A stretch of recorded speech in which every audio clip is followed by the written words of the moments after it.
Bismillahirrahmanirrahim. Assalamu alaikum student. I am Wajid Ali Kambo, chemistry first year chapter 1 और topic है isotope. इस topic का कुछ हिस्सा यानी तकरीबन हाफ वो हम पिछले लेक्चर में डिस्कस कर रहे हैं, तो इस लेक्चर में हम रिमेनिंग पार्ट ऑफ आइसोटोप उसको डिस्कस करने जा रहे हैं। आइए जरा स्टूडेंट, लास्ट लेक्चर में हमने आइसोटोप्स के बारे में इसके मीनिंग्स को डिस्कस किया, फिर हमने इसकी definition along with example, similarity, dissimilarities, और फिर हमने classification of elements on the basis of number of isotopes इसको दिया। इस लेक्चर में हम relative abundance of isotopes, occurrence of isotopes और सेपरेशन ऑफ आइसोटोप्स इसको डिस्कस करने जा रहे हैं। Let's start from relative abundance. Relative abundance को मैं नेचुरल अबंडेंस में लिख देता हूं, नेचुरल अबंडेंस।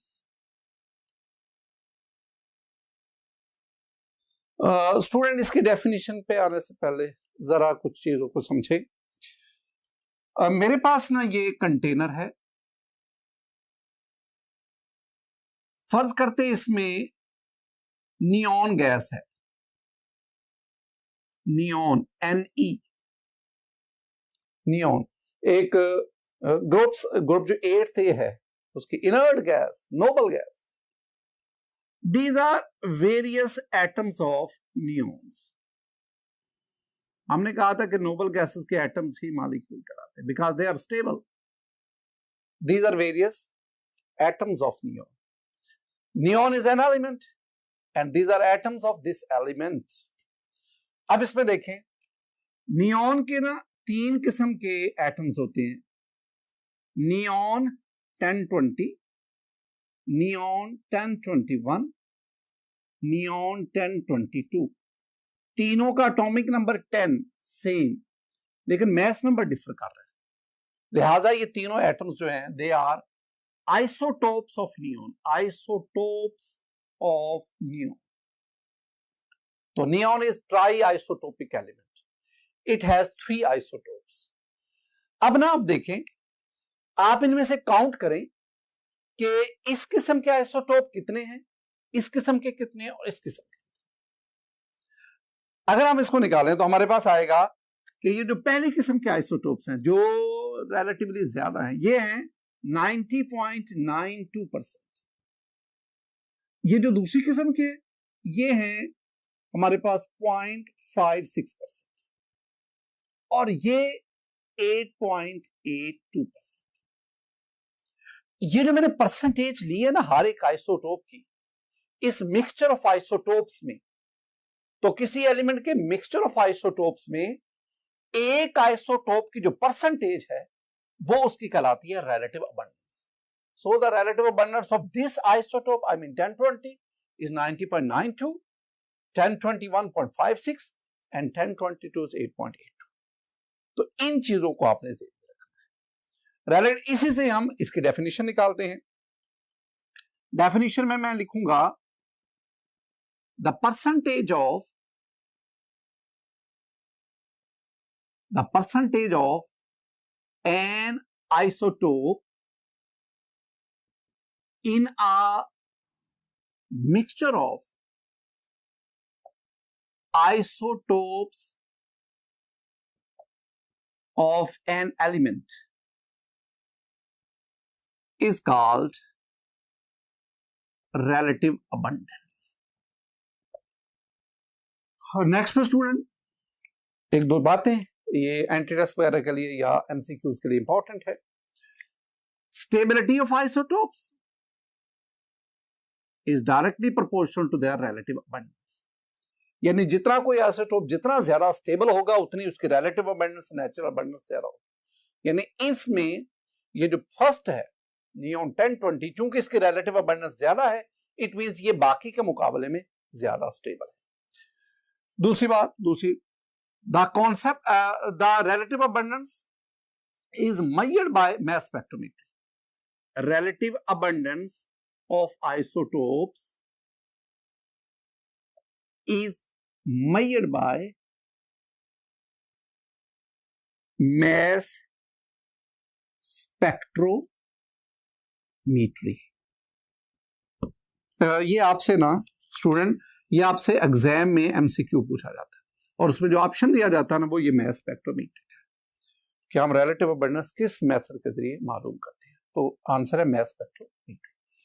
एक और चीज, लिटरेचर में जब हम किसी भी एलिमेंट की प्रॉपर्टीज लिखते हैं तो हम उसके उस आइसोटोप की प्रॉपर्टीज लिखते हैं जिसके रिलेटिव अबंडेंस सबसे ज्यादा। यानी अगर आप हाइड्रोजन की बात करें, प्रोटियम, ड्यूटियम, ट्रिटियम, तीन उसके आइसोटोप्स, तो हाइड्रोजन की जो प्रॉपर्टीज लिखी हुई है ना वो प्रोटियम की प्रॉपर्टीज है, क्योंकि प्रोटियम की रिलेटिव अबंडेंस ड्यूटियम और ट्रिटियम के मुकाबले में ज्यादा। दूसरी चीज हमारे पास आ गई वो है अकरेंस। एक टेबल स्टूडेंट में आइसोटोप्स को दो हिस्सों में, दो कैटेगरीज में डिवाइड करता हूं। एक आ गए नेचुरल आइसोटोप्स जो अल्लाह ताला की कुदरत में मौजूद है, और एक है आर्टिफिशियल आइसोटोप्स।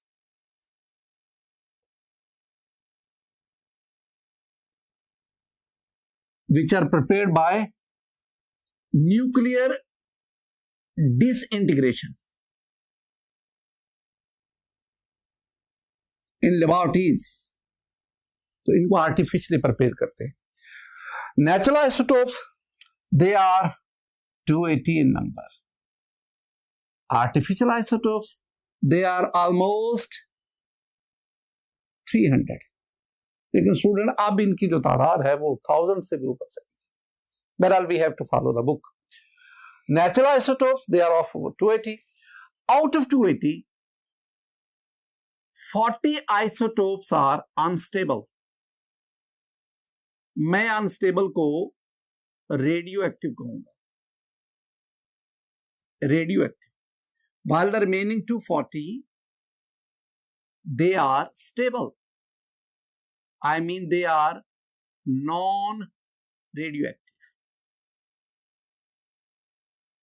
और अगर आप आर्टिफिशियल आइसोटोप्स की बात करें जो ऑलमोस्ट 300 है, all these are unstable. They disintegrate, they decay into different radiations. ये मेरे पास इनकी। अब ना स्टूडेंट मैं आपको ना 4 पॉइंट्स याद करवाना चाहता हूं। पहले 2 पॉइंट्स का ताल्लुक एलिमेंट से है, उनके एटॉमिक नंबर से है, और अगले 2 पॉइंट्स का ताल्लुक आइसोटोप से। जरा देखिए, पहला पॉइंट नंबर 1, मैं कहूंगा कि ऐसे एलिमेंट जिनका एटॉमिक नंबर ऑड होता है, 1, 3, 5, 7, 9 ऑड एटॉमिक नंबर, उनके 2 से ज्यादा स्टेबल आइसोटोप नहीं होते। तो सेंटेंस बनेगा elements having odd atomic number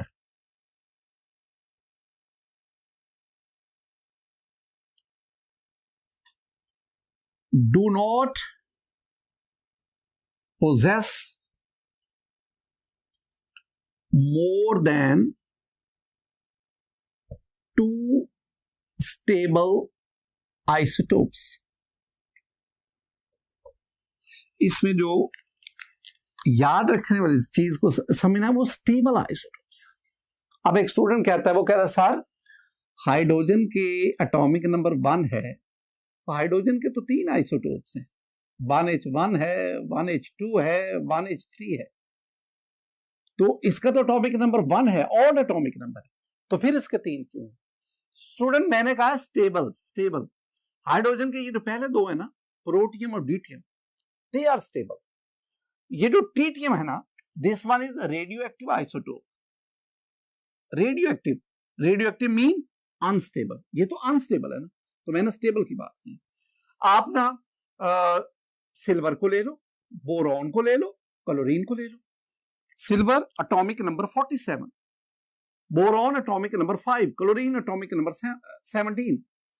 अब इन तीनों का एटॉमिक नंबर ऑड है और इन तीनों के सिर्फ 2 आइसोटोप्स है, स्टेबल आइसोटोप्स। दूसरी बात जो आपने याद रखनी है स्टूडेंट, कि ऐसे एलिमेंट जिनका इवन एटॉमिक नंबर होता है 2, 4, 6 इवन, उनके बहुत ज्यादा आइसोटोप्स पाए जाते हैं। Elements having even atomic number possess large number of isotopes. तीसरे पॉइंट पे आए। तीसरा पॉइंट पहले लिखते हैं, फिर उसको डिस्कस करेंगे। Isotopes, those isotopes whose mass numbers are multiple of 4, जिनके जो मैस नंबर है वो 4 पे डिवाइड हो जाते हैं, मल्टीपल ऑफ 4 एग्जिस्ट abundantly। तो ऐसे आइसोटोप्स जिनका मैस नंबर मल्टीपल ऑफ 4 पे डिवाइड हो जाता है, वो बहुत ज्यादा बहुतायत में पाए जाते हैं।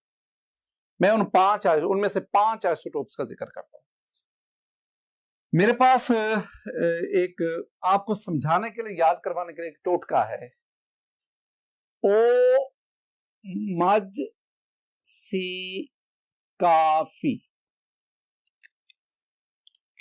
ओ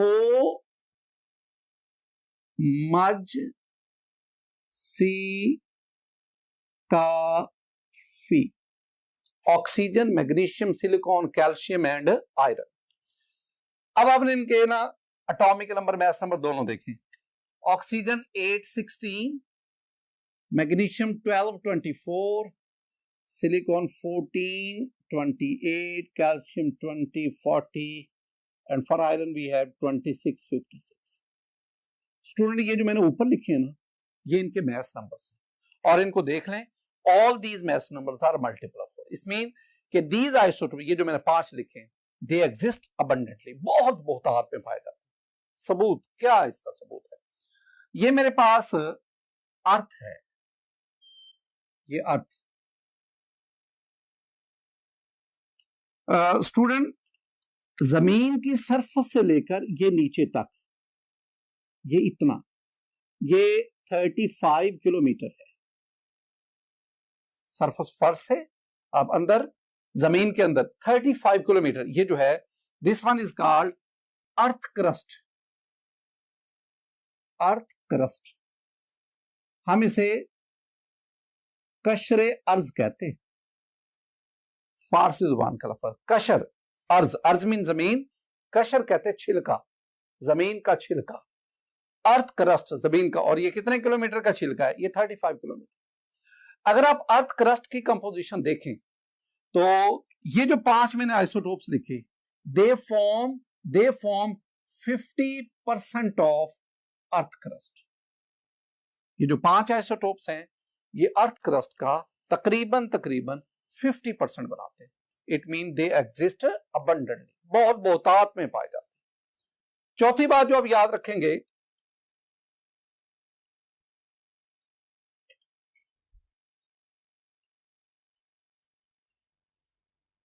चौथा पॉइंट जो हम पढ़ेंगे उसमें मेरे पास आ गया आइसोटोप्स। ये हमने पढ़े थे कि 280 isotopes. Out of 280 isotopes that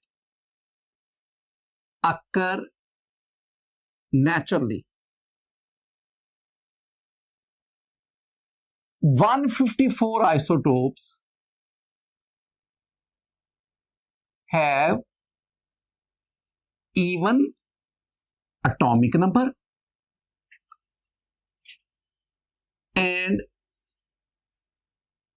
even mass number। इनका एटॉमिक नंबर और मैस नंबर दोनों इवन है, और जो रिमेनिंग 86 हैं उनका एटॉमिक और इवन नंबर ऑड, उनका एटॉमिक नंबर और मैस नंबर इवन के बजाय ऑड हो सकता है। हमारे पास जो इसमें लास्ट हेडिंग है आइसोटोप्स के टॉपिक में, वो है separation of isotopes. Separation of isotopes. Student मेरा आपसे एक क्वेश्चन है, मैं यहाँ पहला सेंटेंस लिखता हूं कि isotopes can not be separated by any chemical method, यानी isotopes of an element can not be separated by chemical methods, but physically they can be separated. Various physical methods, उनकी मदद से हम आइसोटोप्स को separate कर सकते हैं, chemically separate नहीं कर सकते, केमिकल मेथड से नहीं। वाई, क्यों बताएंगे? Yes, since the chemical properties of isotopes are similar, isotopes की केमिकल प्रॉपर्टीज सिमिलर होती है, एक जैसी होती है, लिहाजा आप किसी केमिकल मेथड से आइसोटोप्स को सेपरेट नहीं कर सकते। मैं यहां कुछ फिजिकल मेथड्स लिखता हूं, physical methods for the separation of isotopes. इनमें हमारे पास गैसियस डिफ्यूजन है, स्टूडेंट हमारे पास थर्मल डिफ्यूजन है, हमारे पास अल्ट्रा सेंट्रीफ्यूज एक मेथड है, we can separate the isotope by distillation, by electromagnetic separation, and we have another method, physical method, that is laser separation. These are various physical methods by which you can separate the isotopes of an element. आपने सिर्फ इनके ना ये नाम याद करने, इनके जो एक्सप्लेनेशन है that is beyond our syllabus. Student, आज के इस लेक्चर में हमने अपने आइसोटोप्स वाले टॉपिक को कंप्लीट किया। उम्मीद है आपने इससे लर्न किया होगा। अल्लाह ताला आपका हामी और नासर हो। अस्सलामु अलैकुम व रहमतुल्लाह।